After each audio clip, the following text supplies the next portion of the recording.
Padre, del Figlio e dello Spirito Santo. Amen. La pace sia con voi. Fratelli. Chers amis de KTO, nous voici en direct du Vatican, priorité donc au direct à l'occasion de laquelle le pape François va célébrer la messe pour les migrants et les réfugiés.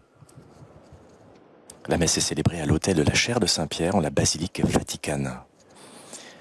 C'est le 6e anniversaire de la visite de Lampedusa, le 8 juillet 2013, où il avait pris position face à l'indifférence devant tous ces réfugiés.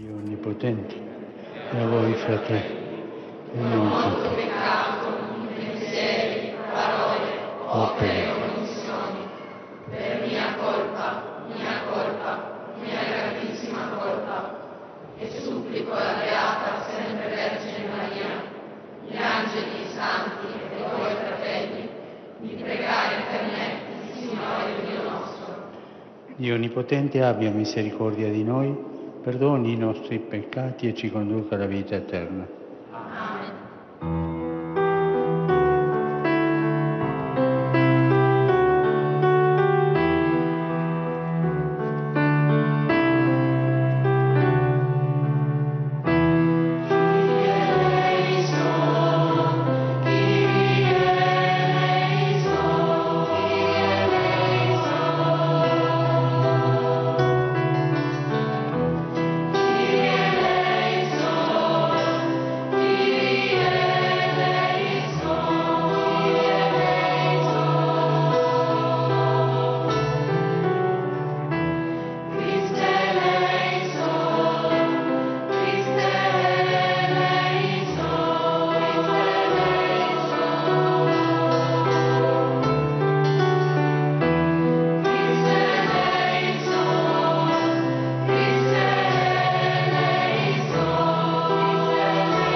Preghiamo.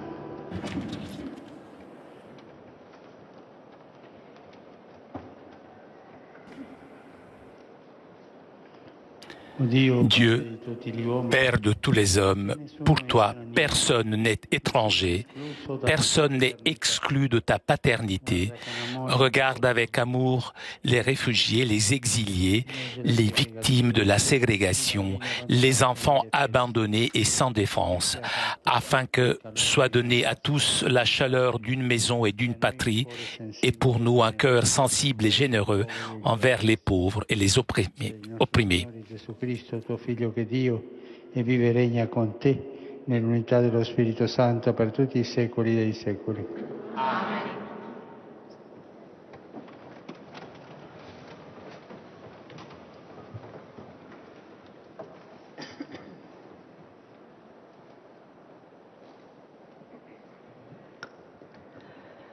Dal libro della Genesi. In quei giorni Lecture du livre de la Genèse. E si diresse verso Carran. En ces jours-là, Jacob partit de Beersheba et se dirigea vers Haran. Il atteignit le lieu où il allait passer la nuit car le soleil s'était couché. Il y prit une pierre pour la mettre sous sa tête et dormit en ce lieu. Il eut un songe. Voici qu'une échelle était dressée sur la terre, son sommet touchait le ciel, et des anges de Dieu montaient et descendaient. Le Seigneur se tenait près de lui. Il dit « Je suis le Seigneur, le Dieu d'Abraham, ton père, le Dieu d'Isaac. La terre sur laquelle tu es couché, je te la donne à toi et à tes descendants. Tes descendants seront nombreux comme la poussière du sol. Vous vous répandrez à l'Orient et à l'Occident, au Nord et au Midi. En toi et en ta descendance seront bénies toutes les familles de la terre. Voici que je suis avec toi. je te garderai partout où tu iras, et je te ramènerai sur cette terre, car je ne t'abandonnerai pas avant d'avoir accompli ce que je t'ai dit. Jacob sortit de son sommeil et déclara : En vérité, le Seigneur est en ce lieu, et moi, je ne le savais pas. Il fut saisi de crainte et il dit : Que ce lieu est redoutable, c'est vraiment la maison de Dieu, la porte du ciel. Jacob se leva de bon matin, il prit la pierre qu'il avait mise sous sa tête, il la dressa pour en faire une stèle, et sur le sommet il versa de l'huile. Jacob donna le nom de Béthel, c'est-à-dire maison de Dieu, à ce lieu qui auparavant s'appelait Luz. Alors Jacob prononça ce vœu : Si Dieu est avec moi, s'il me garde sur le chemin où je marche, s'il me donne du pain pour manger et des vêtements pour me couvrir, et si je reviens sain et sauf à la maison de mon Père, le Seigneur sera mon Dieu. Cette pierre, dont j'ai fait une stèle, sera la maison de Dieu. E mi darà pane da mangiare e vesti per coprirmi. Se ritornerò sano e salvo alla casa di mio padre, il Signore sarà il mio Dio. Questa pietra, che io ho eretto come stele, sarà una casa di Dio. Parola di Dio.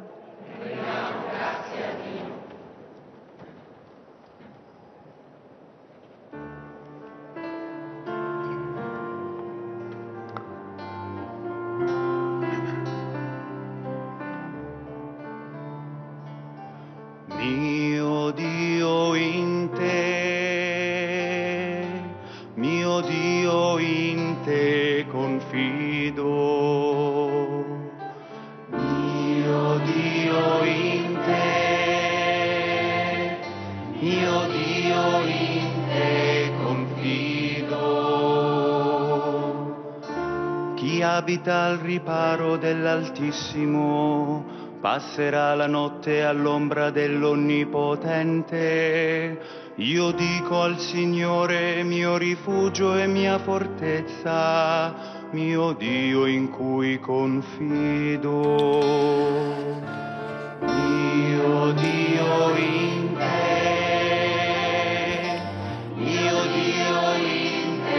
confido.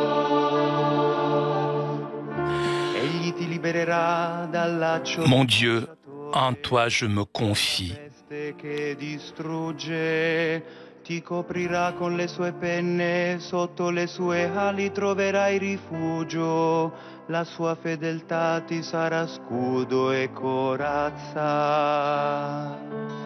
Mio Dio in te. Quand je me tiens sous l'abri du Très-Haut et repose à l'ombre du Puissant, je dis au Seigneur, mon refuge, mon rempart, mon Dieu, dont je suis sûr. Che ha conosciuto il mio nome, mi invocherà e io gli darò risposta, nell'angoscia io sarò con lui. Mio Dio in te, mio Dio in te confido.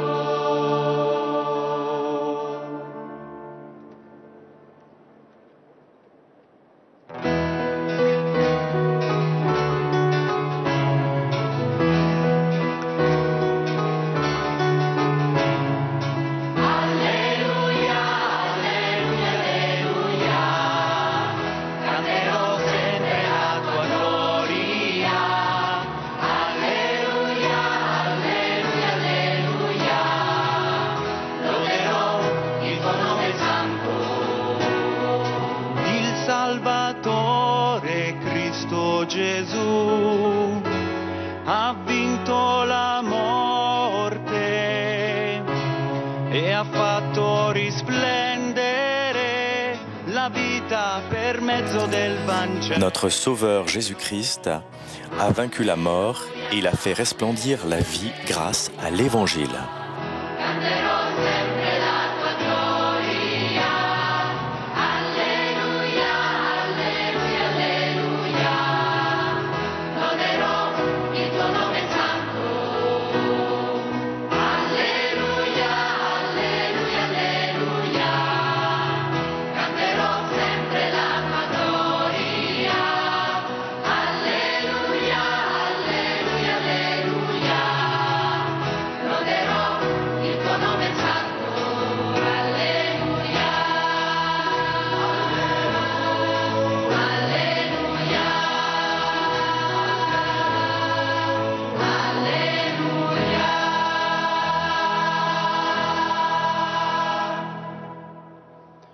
Il Signore sia con voi. E con il tuo spirito. Dal Vangelo secondo Matteo.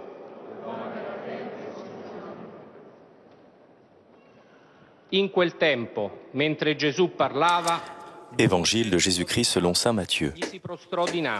En ce temps-là, tandis que Jésus parlait aux disciples de Jean le Baptiste, voilà qu'un notable s'approcha. Il se prosternait devant lui en disant « Ma fille est morte à l'instant, mais viens lui imposer la main et elle vivra. » Jésus se leva et le suivit, ainsi que ses disciples. Et voici qu'une femme, souffrant d'hémorragie depuis 12 ans, s'approcha par derrière et toucha la frange de son vêtement. Car elle se disait en elle-même, « Si je parviens seulement à toucher son vêtement, je serai sauvée. » Jésus se retourna et, la voyant, lui dit, « Confiance, ma fille, ta foi t'a sauvée. » Et à l'heure même, la femme fut sauvée. Jésus, arrivé à la maison du notable, vit les joueurs de flûte et la foule qui s'agitait bruyamment. Il dit alors, « Retirez-vous, la jeune fille n'est pas morte, elle dort. » Mais on se moquait de lui. Quand la foule fut mise dehors, il entra, lui saisit la main, et la jeune fille se leva. Et la nouvelle se répandit dans toute la région. Si diffuse in tutta quella regione. Parola del Signore. Parole du Seigneur.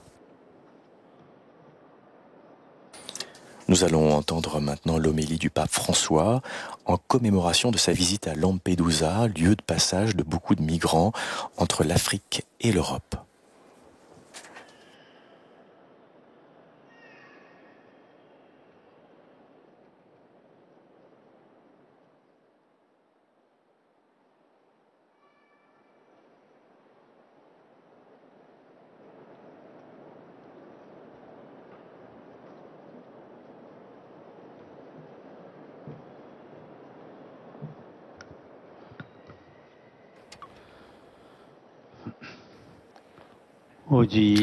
Aujourd'hui, la parole de Dieu nous parle de salut et de libération. Salut. Pendant son voyage à Bersabée, à Charan, Jacob décida de s'arrêter pour se reposer dans un lieu solitaire. Dans un rêve, il voit une échelle qui, tout en bas, s'appuie sur la terre et en haut, atteint le ciel. L'échelle sur laquelle montent et descendent les anges et Dieu représente la liaison entre le divin et l'humain qui se réalise historiquement dans l'incarnation du Christ. Offerte amoureuse, dirait, et de salut de la part du Père. L'échelle, c'est une allégorie de l'initiative divine qui précède tout mouvement humain. Elle est l'antithèse de la tour de Babel, construite par les hommes qui, avec leur propre force, voulaient atteindre le ciel pour devenir des dieux. Dans ce cas, en revanche, c'est Dieu qui descend et le Seigneur qui se révèle et Dieu qui sauve. C'est l'Emmanuel, le Dieu avec nous, qui réalise la promesse d'appartenance mutuelle entre le Seigneur et l'humanité dans le signe de l'amour incarné miséricordieux qui donne la vie en abondance. Face à cette révélation, Jacob réalise un acte de confiance au Seigneur qui se traduit en engagement de reconnaissance et d'adoration qui marque un moment essentiel dans l'histoire du salut. Demande au Seigneur de le protéger dans le voyage difficile qui devra poursuivre et dit « Le Seigneur sera mon Dieu ». En faisant l'écho aux paroles du patriarche, le psaume, nous avons répété « Mon Dieu, j'ai confiance en toi ». Et lui, notre refuge, notre forteresse, il est bouclier, même dans les moments d'épreuve. Le Seigneur, c'est un abri pour les fidèles qui l'invoquent lors des tribulations. Et c'est justement dans ces moments que notre prière devient pur lorsque nous nous apercevons que les sécurités que le monde offre ne sont pas importantes, mais que c'est seulement Dieu qui ouvre le ciel à ceux qui vivent sur la terre. Seulement Dieu nous sauve. Et cette confiance totale est ce qui unit le chef de la synagogue et la femme malade de l'Évangile. Ce sont des épisodes de libération.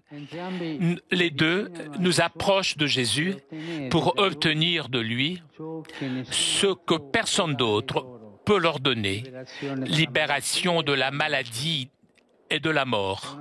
D'un côté, nous avons la fille d'une des autorités de la ville. De l'autre, nous avons une femme touchée par une maladie qui fait d'elle une personne rejetée, une personne marginalisée, une personne impure. Mais Jésus ne fait pas de distinction.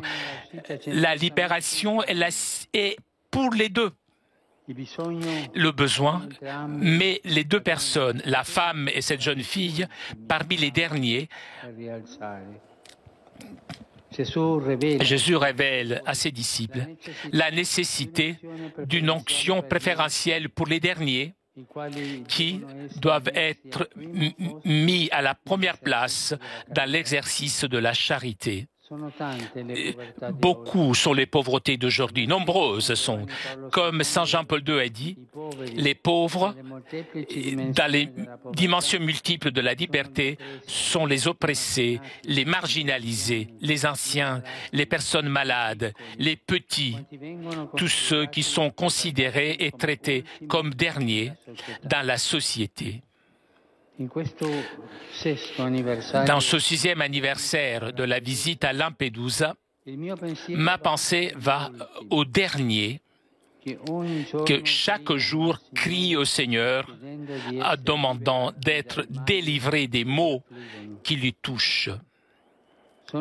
Ce sont les derniers piégés et abandonnés et pour mourir dans le désert. Ce sont les derniers torturés et exploités et violés dans les champs. Ce sont les derniers qui défient les vagues d'une mer en colère. Ce sont les derniers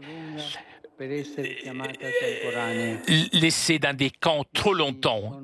Ce sont seulement certains des derniers qui nous demandent d'aimer et de relever. Malheureusement, les périphéries existentielles de nos villes sont peuplées de personnes marginalisées et rejetées, oppressées, discriminées, victimes d'abus, exploitées, abandonnées, pauvres et souffrantes.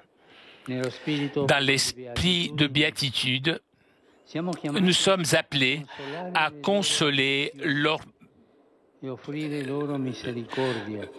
problèmes, leur offrir leur miséricorde, les rassasier et leur donner la paternité amoureuse de Dieu, à leur montrer le chemin pour le royaume des cieux. Ce sont des personnes, il ne s'agit pas seulement de questions sociales ou de migrants, il ne s'agit pas seulement de migrants, donc, dans le sens double que migrants sont tout d'abord des personnes humaines et aujourd'hui sont le symbole de tous les rejetés de la société globalisée. Et spontané, donc, reprendre l'image de l'échelle de Jacob. Dans le Christ, la liaison entre la terre et le ciel est assurée et accessible à tous. Mais monter les marches de cette échelle demande un engagement, beaucoup de travail et grâce. Les plus faibles et vulnérables doivent être aidés. J'aime penser que nous pourrions être nous-mêmes ces anges qui montent et qui descendent en prenant par la main les petits, les boiteux, les malades, les exclus, les derniers qui autrement resteraient derrière et verraient seulement les misères de la terre, sans voir déjà de maintenant un petit peu de ciel. Il s'agit, frères et sœurs, d'une grande responsabilité dans laquelle personne peut être exclu si nous voulons réaliser la mission de salut et de libération à laquelle le Seigneur lui-même nous a appelés à collaborer. Je sais que beaucoup d'entre eux qui sont arrivés seulement il y a quelques mois sont déjà en train d'aider les frères et sœurs qui sont arrivés plus récemment. Je veux vous remercier pour ce signe très beau d'humanité, de gratitude et de solidarité.